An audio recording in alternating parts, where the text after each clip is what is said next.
By President Uhuru Kenyatta on this 6th day of June. The outcome of his speech: still no movement into and out of Nairobi, Mombasa, Mandera.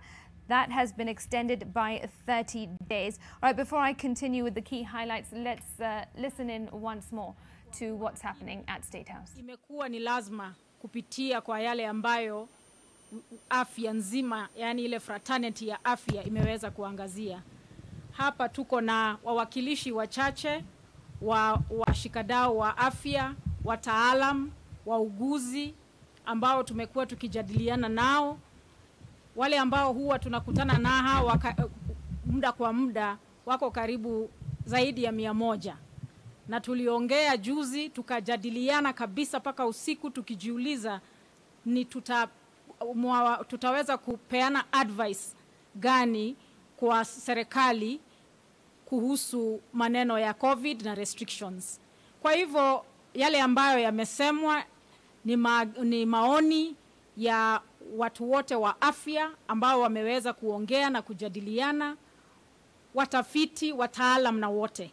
Kwa hivyo sasa mimi ningependa kuchukua nafasi hii kuwashukuru kwa sababu wamejitolea na wakasema inafaa tuendelee hivi, na serikali na Mheshimiwa Rais amefanya kitu cha maana sana, kwa sababu sisi tulikuwa tunaona kwa kweli kupitia kwa vile tumeona katika nchi tofauti na utafiti wetu kwamba Wakenya wengi wangeweza kuumia kama tungeanza kuanza kufanya zile lifting of restrictions. Kwa hivyo kwa hayo machache ningependa kuwakaribisha hawa wakurugenzi wetu ambao pia wana represent wengine wote katika sekta ya afya waweze kujibu maswali ambayo labda mungekuwa na Wakenya wangependa kujua kwa nini hatua hii imechukuliwa siku ya leo. Asanteni. Labda nitaanza na Profesa Anzala ambaye nitamuomba aongee kidogo kwa nini imebidi afya iseme kwamba huu ndio mwelekeo ambao unafaa. Professor Anzala. Yeah, thank you so much, Madam PS. Really, the decisions that have been made, the advisories that have informed that decision are actually information that we have all put together, those who have been working in the National Task Force, to really look at the situation we are in now as a country. How well are we prepared in terms of managing this outbreak? Not only in Nairobi and in Mombasa, but how well are we prepared across the country?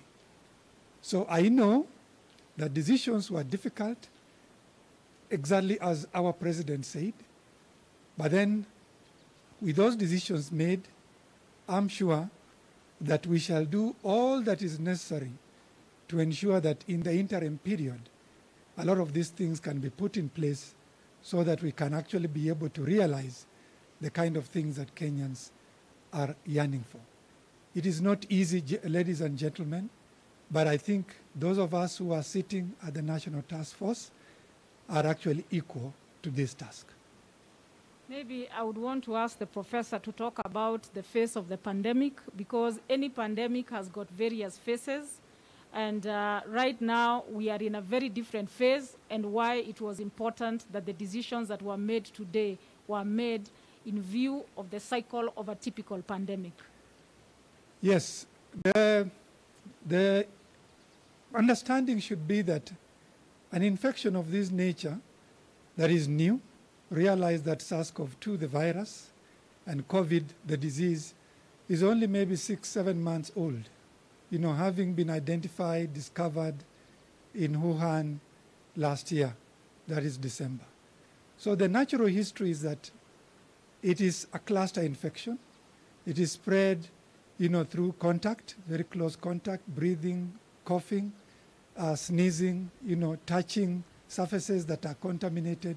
Through that process, someone gets infected. Through the process of infection, within 6 to 7 days, people begin to come down with symptoms. Then eventually, people begin to recover And we know now within 14 to 21 days, individuals do recover. The virus is not detected. So the idea that is a cluster means that you are actually not aware of who is infected within the community. And hence the reason why all the measures that have been put in place are a clear indication that. Then there is the level of where people begin to get infected. In Kenya now, we are actually seeing an upward trend, meaning that we have not peaked yet. And one of us here is going to talk about the numbers. We have not peaked yet, and even our president himself alluded to those numbers. So we cannot, under these circumstances, do anything else other than maintain the measures that we have been put in place. And then when we peak, it does not mean it's also the end. It just means that we have reached a peak where a lot of us have been infected, and to a large extent, some of us already have some ability. We are less susceptible than we were before. Then the trend begins to go down. And even when we peak and the trend goes down, it's going to take a period of time, maybe 5 or 6 months, for this infection to subside. And during that period of time, a lot of us will actually be susceptible, and eventually the infection will go down. Our interest is to ensure that we flatten that curve, as we have always been saying, so that we don't overwhelm the healthcare system. So that's what we have been doing. And you can actually see that those measures that were put in place very early, very quickly, and were adhered to by most Kenyans have enabled us not to go the way the modeling had shown. We are way, way down here. But if we do anything else that will interfere with that, then we shall go back to what actually the model had actually predicted. So this is the time not to relax any of these measures. It's the time to tighten these measures to ensure that we maintain that process.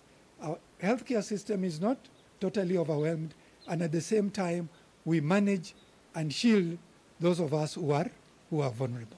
Thank you, PS. Asante, Professor. Professor is actually an expert in viruses. Yeye ni mtaalam juu amesomea maneno ya virusi, kwa hivyo akituelezea lazima tuchukue very seriously ambayo anasema. I think the other thing I can add that I heard from the experts, and they will speak, is that one of the reasons why Italy got to where it did is because a town that was an epicenter lifted the restrictions of movement, and that really caused a serious spread of the disease. Na yale ambayo yalifanyika katika nchi hiyo ni mambo ambayo sisi wote tunajionea. And so because Nairobi is an epicenter, opening Nairobi up means that we risk to take the virus to other places in the country where the virus is still low or even non-existent. So looking at those examples of other countries has informed some of the decisions that have been made today. And I want to also invite Professor Karanja from Jomo Kenyatta University to also speak as an expert. And then we will invite questions. I can see somebody wants to, in fact, maybe you can ask your question and Professor Karanja can answer. My name is Gloria Milimu from K24 TV. My question is directed to the Director General for Health, Dr. Patrick Amoth. The other day you announced plans for the country to leverage on home care-based isolation. So my question is, WHO says the decision has to be based on an assessment of the patient's home.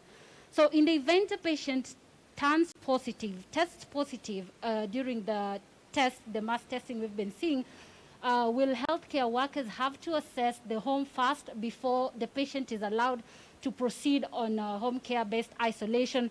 And in this case also, WHO recommends that the patient should be placed in a well-ventilated room. We know that some of these patients, given the numbers we've reported in the past, come from the slum areas where people live in single rooms, as much as 6 people. So how will this be possible? Are there plans to isolate them as much as they will be asymptomatic in a facility?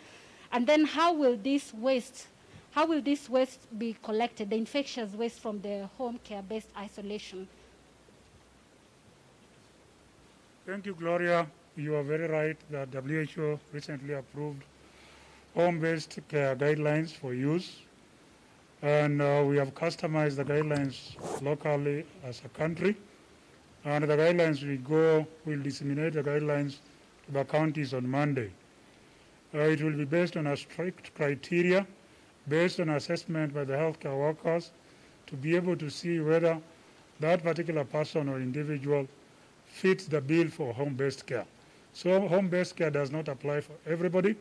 We will be able to assess your home, how many rooms you have, how many people do you live with, do you have anybody with comorbidity, do you have very young children, do you have a caregiver who can be able to be trained to be able to support you during this process. All those are captured in our home-based care guidelines, which we are going to disseminate on Monday. But the most important thing is that not everybody will qualify for home-based care. It will be based on a risk criteria based on an individual person's assessment. Thank you.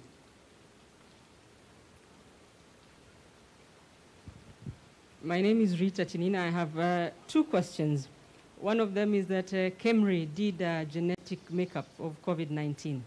What does that tell us? And is it useful in the containment measures? Yeah. Thank you so much, Nina, for the question. A new virus, when it enters a new population, the tendency of that virus is to mutate because of immune pressure. So definitely that is the beginning of understanding the virus. We know very well from the information that we saw on the sequence that that virus was from Europe.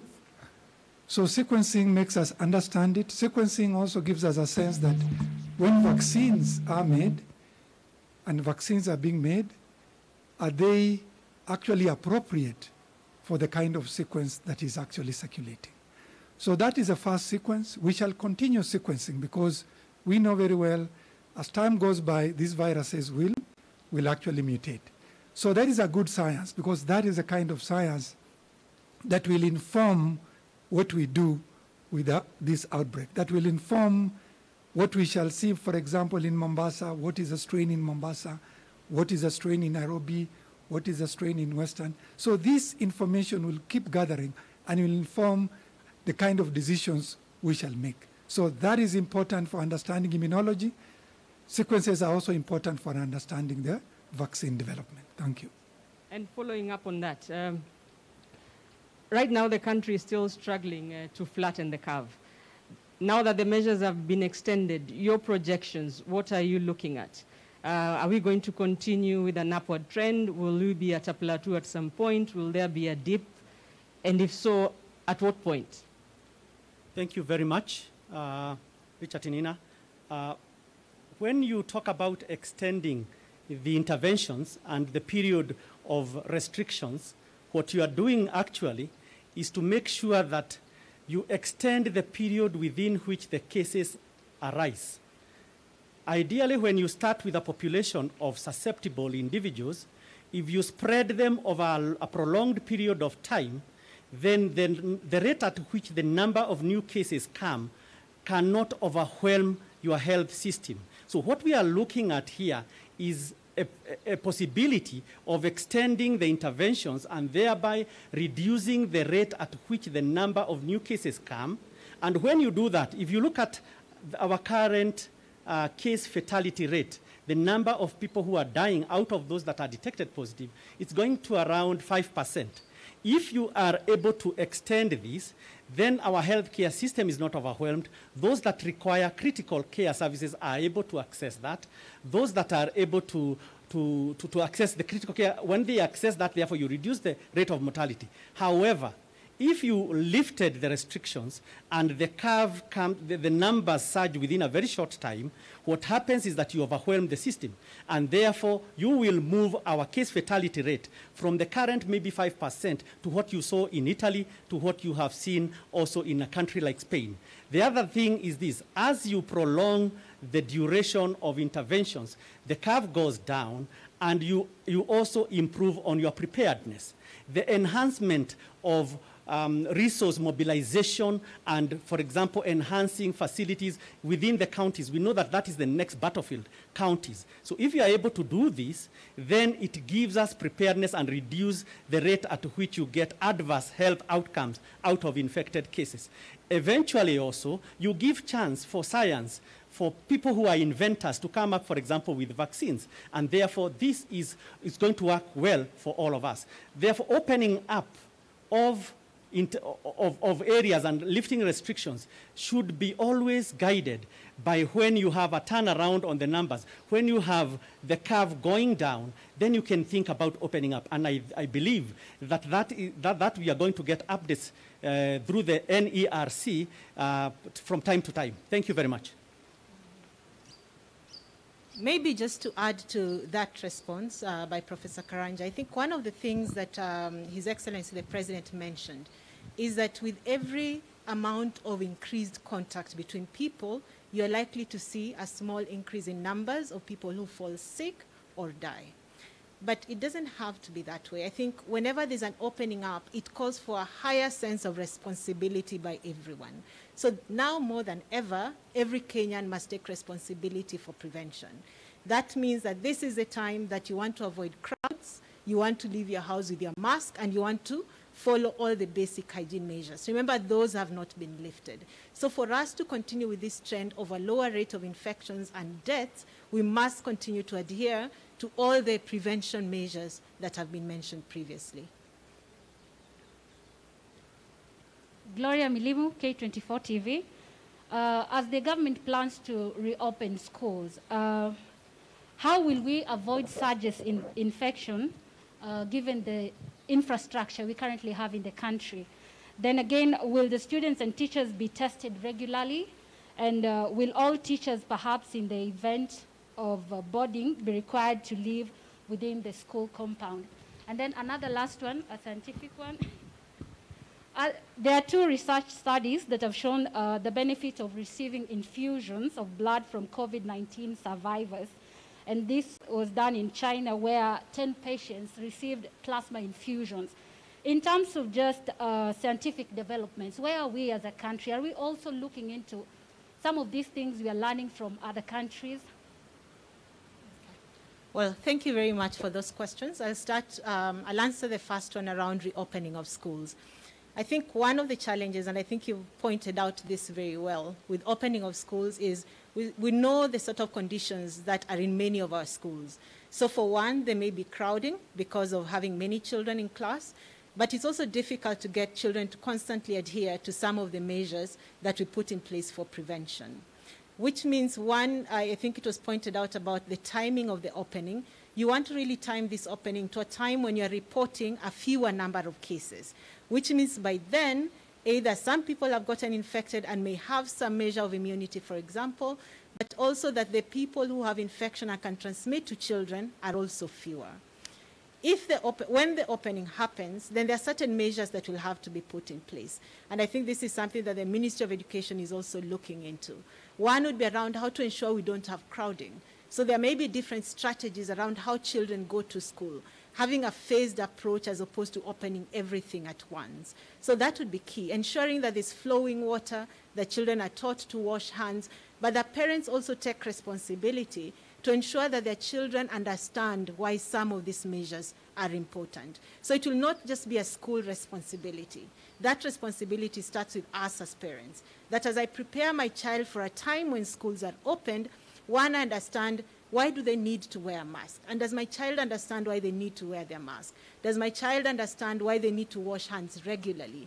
Have we trained the teachers around how to manage the children in school, how to implement some of these physical distancing and hygiene measures within the school? So those are things that will need to be put in place so that our children can safely go back to school.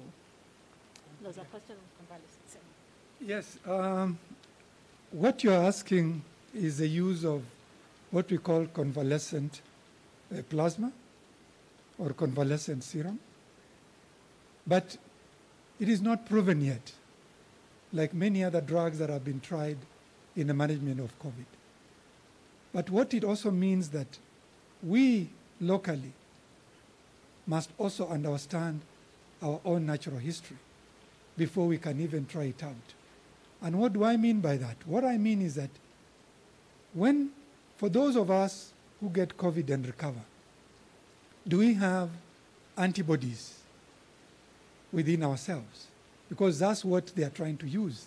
What they are trying to use is antibodies that have been elicited during the infection. So first of all, there must be recovery. The patient must recover. We must find out, after that recovery, is that individual having sufficient antibodies in the system? That's number two. Number three, are those antibodies able to neutralize the virus? That is another additional to it. So there is work to be done. That has been tried, but it has really not been proven. But certain things are actually going on. But it is an experiment that I would actually say that will actually not be the direction we would like to take. Really, our direction is to understand the natural history and to collaborate with others out there to ensure that we make a vaccine against SARS-CoV-2 and COVID. That will be the kind of science that we would like to be involved in. Thank you. That is just to say in a nutshell that there's still no cure for COVID-19. There are very many things that are being tried by scientists, but so far there's nothing that has worked that we can put to the people on the table that this can cure the disease. Thank you. That's the end.